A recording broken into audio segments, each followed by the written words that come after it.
আসসালামু আলাইকুম। এমআর খান বিডি চ্যানেলের পক্ষ থেকে আজকের এই ভিডিওতে স্বাগতম।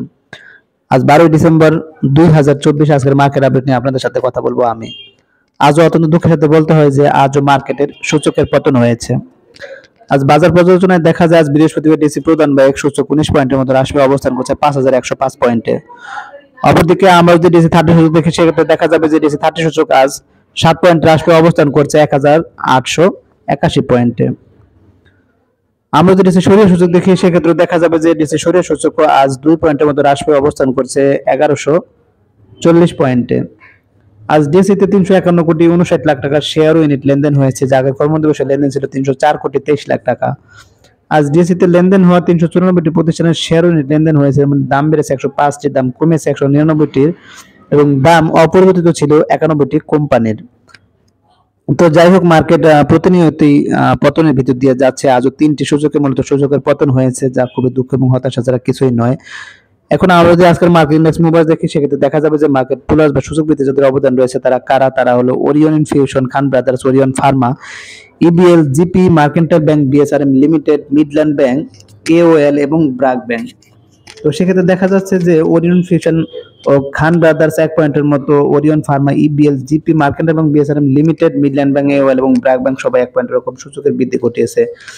সেক্ষেত্রে ওরিয়ন ফিউশন 294 টাকা 50 পয়সা থেকে 320 টাকা 20 পয়সা, খান ব্রাদার্স 122 টাকা 50 পয়সা থেকে 125 টাকা 80 পয়সা, ওরিয়ন ফার্মা 35 টাকা 90 পয়সা থেকে 37 টাকা 20 পয়সা, ইবিএল 23 টাকা 20 পয়সা থেকে 23 টাকা 40 পয়সা, জিপি 313 টাকা 50 পয়সা থেকে 314 টাকা 60 পয়সা, মার্কেন্টাইল ব্যাংক 9 টাকা 90 পয়সা থেকে 10 টাকা 10 পয়সা, বিএসআরএম লিমিটেড 75 টাকা 50 পয়সা থেকে 76 টাকা 40 পয়সা, মিডল্যান্ড ব্যাংক 29 টাকা 30 পয়সা থেকে 30 টাকা 10 পয়সা, এওএল 13 টাকা 80 পয়সা থেকে 15 টাকা 10 পয়সা এবং ব্র্যাক ব্যাংক 48 টাকা 20 পয়সা থেকে 48 টাকা 30 পয়সা লেনদেন হয়েছে।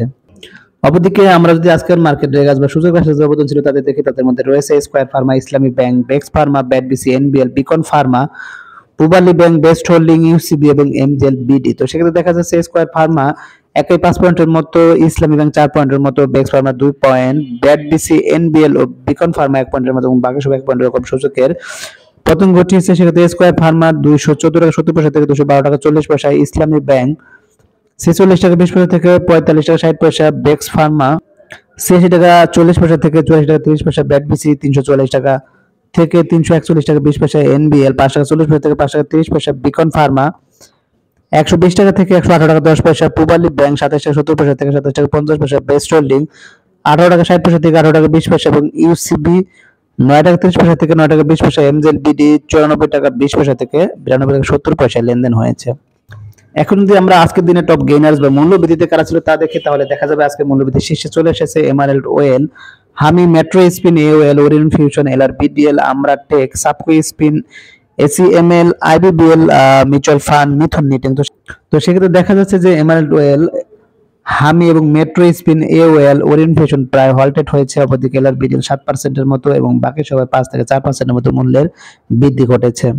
এখন যদি আমি আজকের দিনে টপ লুজার্স বা মূল্যশেষ কাজ ছিল তা দেখি, তাহলে দেখা যাবে আজকে মূল্যশেষ শীর্ষে ছিল সোনারগাঁ টেক্সটাইল, জুটি spin, prime life insurance, Asiatic lab, zeal Bangla, Salvo chemical, Dulamia cotton, all tex, ML dyeing এবং নাহি ক্যাপিটাল। তো সেক্ষেত্রে দেখা যাচ্ছে সোনারগাঁ টেক্সটাইল, জুটি স্পিন 6% মতো, অপরদিকে প্রাইম লাইফ এবং এশিয়াটিক ল্যাব 4% মতো এবং বাকি সবাই 3% মতো মূল্যের পতন ঘটেছে।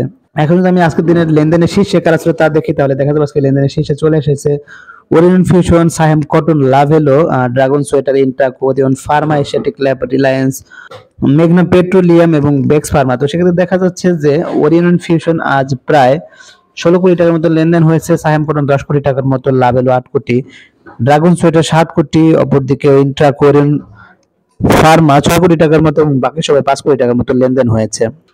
এখন তো আমরা আজকের দিনে ভলিউমের শীর্ষে কারা ছিল তা দেখি, তাহলে দেখা যাবে আজকে ভলিউমের শীর্ষে চলে এসেছে Saiham cotton, dragon sweater, Reliance, Intraco, NRB bank, new line, golden son, আইপিআইসি ব্যাংক, এসআইপিএল এবং অগ্নি সিস্টেম। তো সেক্ষেত্রে দেখা যাচ্ছে যে সাহেম কটন আজ প্রায় 66 লাখের মতো শেয়ারের লেনদেন হয়েছে, অপরদিকে ড্রাগন সোয়েটার 62 লাখের মতো এবং বাকি সবাই 29 লাখ থেকে 18 লাখের মধ্যে শেয়ারের লেনদেন হয়েছে। এখন আমি আজকের দিনে সেক্টর বেস লেনদেন দেখি, তো সেক্ষেত্রে দেখা যাবে যে আজও মূলত অধিকাংশ সেক্টরে মূল্য পতন হয়েছে। তো ভালোর মধ্যে দেখা যাচ্ছে টেক্সটাইল এবং কর্পোরেট বন্ড ও টেলিকমিউনিকেশন সামান্য পরিমাণে ভালো করেছে এবং বাকি সবাই খারাপ করেছে। এখন যদি আমি আজকে একটি ডিক্লারেশন দেখি, সেক্ষেত্রে দেখা যাবে যে আজ 12 ডিসেম্বর ঢাকা ডাইং তারা অ্যানুয়াল ডিভিডেন্ড কত 0% ডিভিডেন্ড ঘোষণা করেছে। তাদের ইপিএস হচ্ছে -2 টাকা 58 পয়সা, নেট অ্যাসেট ভ্যালু 31 টাকা 51 পয়সা। যাই হোক, ঢাকা ডাইকের জন্য এটা খুবই দুঃখ হতাশা ছাড়া কিছুই নয়, যেটা তাদের ইনভেস্টরদের খুবই হতাশ করবে, যেটা আসলে বলার কিছু নেই। তো যাই হোক, এখন আমি চলে যাব আজকের কিছু গুরুত্বপূর্ণ নিউজে। শেয়ার বাজারে টানা পতনে সর্বশান্তির পথে বিনিয়োগকারীরা। সপ্তাহের শেষ কর্মদিবস বৃহস্পতিবারও পতন হয়েছে শেয়ার বাজারে। আজকের দিন নিয়ে টানা 6 কর্মদিবস পতন হয়েছে শেয়ার বাজারে। শেয়ার বাজারে অব্যাহত পতনে সর্বশান্তির পথে বিনিয়োগকারীরা। জানা যায় সর্বশেষ গত 4 ডিসেম্বর শেয়ার বাজারে উত্থান হয়েছিল। ওই দিন শেয়ার বাজারের সূচক 12 পয়েন্ট বেড়েছিল, তবে এরপরে 6 কর্মদিবস পতন হয়েছে শেয়ার বাজার। এই টানা পতনে শেয়ার বাজার থেকে 133 পয়েন্ট সূচক কমেছে, আর বিনিয়োগকারীরা বাজার থেকে হারিয়েছে 14,329 কোটি টাকা। বাজার বিশ্লেষকরা বলছেন যে নিয়ন্ত্রক সংস্থার নানা উদ্যোগের পরও শেয়ার বাজারে টানা পতন। অব্যাহত পতনে বিনিয়োগকারীরা তাদের মূলধনের 14,500 কোটি টাকা হারিয়েছে। এটা কোনোভাবে কাম্য নয়। নিয়ন্ত্রণ সংস্থার প্রধান কাজ হচ্ছে শেয়ার বাজারকে নিয়ন্ত্রণ করা, কিন্তু তারা বাজারকে কতটুকু নিয়ন্ত্রণ করতে পারছে তারই ভালো বলতে পাবে। বিনিয়োগকারীদের পুঁজির নিশ্চয়তা দেওয়া নিয়ন্ত্রণ সংস্থার কাজ। পুঁজির নিশ্চয়তা না পেলে এই বাজারে বিনিয়োগকারীদের ধরে রাখা কঠিন হয়ে যাবে। তো কাজে ইতিবাচক বাজারে নিশ্চয়তা নিয়ন্ত্রণ সংস্থাকে নিশ্চিত করতে হবে। জানা যায় বৃহস্পতিবার সামান্য পতনে শুরু হয় লেনদেন। মাত্র 1 মিনিটের মধ্যে বাজার ইতিবাচক প্রবণতায় উঠে যায়। এরপর আবার পতন হলেও 10:55 দিকে আবার ইতিবাচক প্রবণতায় চলে আসে সূচক। দুপুর 12:28 পর্যন্ত উত্থানেই হচ্ছিল লেনদেন। এরপর আবার নেতিবাচক ইতিবাচক প্রবণতায় লেনদেন হলেও শেষ পর্যন্ত পতন হয়েছে শেয়ার বাজারে।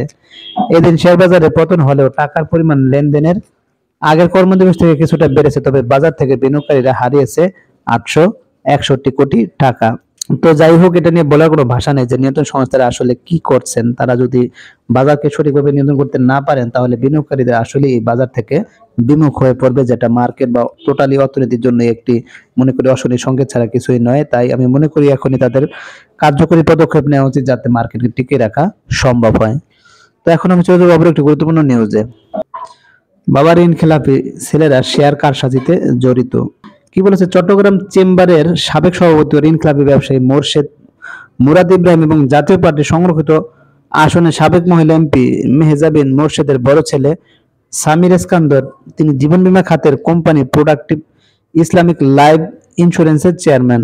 তো শেয়ারবাজার তালিকাভুক্ত আর্থিক খাতের প্রতিষ্ঠান বাংলাদেশ ফাইন্যান্স পিএলসির শেয়ার নিয়ে কারসাজি ও লেনদেন আইন লঙ্ঘনের দায়ে সামির ইস্কান্দর, তার স্ত্রী ও ছোট ভাই সহ মোট 8 ব্যক্তি প্রতিষ্ঠানকে 70,56,00,000 টাকা জরিমানা করা হয়েছে। এর মধ্যে মুরাদের পরিবারকে 33,12,00,000 টাকা জরিমানা করা হয়। তো শেয়ারবাজার নিয়ন্ত্রণ সংস্থা Bangladesh securities and exchange commission share নিয়ে কারসাজি লেনদেন আইন লঙ্ঘনের দায়ে প্রোডাক্টিভ ইসলামী লাইফ ইন্স্যুরেন্সের চেয়ারম্যানের সামির ইস্কান্দর সহ মোট 8 ব্যক্তি ও প্রতিষ্ঠানকে 70,56,00,000 টাকা জরিমানা করেছে। তো গত মঙ্গলবার অনুষ্ঠিত বিসিসির 935তম কমিশন সভায় এটি জরিমানা করা হয়। তো যাই হোক, এভাবে আসলে শেয়ার কারসাজি করে মূলত শেয়ার বাজারে 12টা বাজিয়েছে এই চক্রগুলো। তাই এদের আসলে প্রতিহত করা ছাড়া কোনো কিছু করার নেই। এদের আসলে আমাদের সমাজ থেকে প্রতিহত করা উচিত, পাশাপাশি বাজার থেকে প্রতিহত করা উচিত, তাহলে শেয়ার বাজার সামনে এগোতে পারবে, অথবা সম্ভব না। যাক, এখন আমি অপর একটি গুরুত্বপূর্ণ নিউজে চলে যাব। সুরক্ষা ফান্ড অপব্যবহারের দায়ে ডিএসসিসির প্রয়াত সহ সাবেক পরিচালকদের তলব। কি বলেছে শেয়ার বাজারে বিনিয়োগকারীদের জন্য সুরক্ষা ফান্ডের ব্যবহার নিয়ে সিকিউরিটিজ আইন ব্যত্যয়ের অভিযোগে ঢাকা স্টক এক্সচেঞ্জের সাবেক চেয়ারম্যান মোহাম্মদ ইউনুসুর রহমানের নেতৃত্বাধীন বিগত পরিচালনা পর্ষদ ও ঊর্ধ্বতন কর্মকর্তাদের তলব করেছে নিয়ন্ত্রণ সংস্থা Bangladesh securities and exchange commission. এই তলবকৃতদের মধ্যে ডিএসসি প্রায়ত 2 পরিচালকও রয়েছেন। বিএসসি সূত্রে জানা গেছে 2023 সালের 30 নভেম্বর তৈরি করা এক তদন্ত প্রতিবেদনে উল্লেখ করা হয়েছে যে বিনিয়োগকারীদের জন্য সুরক্ষা তহবিল সংগ্রহ এবং ব্যবহার সংক্রান্ত সিকিউরিটিজ আইনের লঙ্ঘন হয়েছে। এক্ষেত্রে ডিএসসির কর্তৃপক্ষ আইপিএফ তহবিল সঠিকভাবে সংগ্রহ করেননি এবং এর ব্যবহার নিয়ে তদন্ত প্রতিবেদনে প্রশ্ন উঠেছে। তো ডিএসসি প্রায়ত পরিচালকদের তলব করার বিষয় নিয়ে বিএসসি নির্বাহী পরিচালক ও মুখপাত্র মোহাম্মদ রেজাউল করিম গণমাধ্যমকে জানান, তারা দুজন যে মারা গেছেন তা আমরাও জানি, তা জেনে চিঠি দেওয়া হয়েছে। তিনি বলেন, নিয়ম অনুসরণ করার জন্য এটা করা হয়েছে। এখানে বিএসসির কোনো ভুল নেই, শুনানির দিনে তাদের নাম বাদ পড়ে যাবে। যাই হোক, মার্কেটে আসলে কোনো ভালো সংবাদ এখন পাওয়া খুবই দুষ্কর, দেখা যাচ্ছে একের পর এক শুধু খারাপ সংবাদই। এটা নিয়ে আসলে আর কিছুই বলার নেই। এখন আমি অপর একটি গুরুত্বপূর্ণ নিউজে চলে যাব।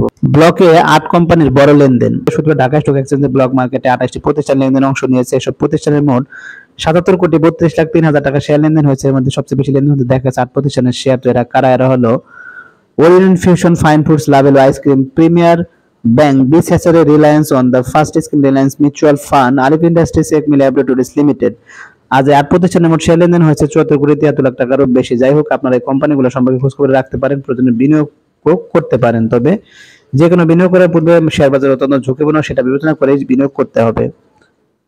তো আজকে মতো ভিডিও বাড়াবো না, আজকে এখানে বিদায় নিচ্ছি। সবাই ভালো থাকবেন, সুস্থ থাকবেন। যারা আমার চ্যানেলে নতুন, অবশ্যই চ্যানেলকে সাবস্ক্রাইব করবেন।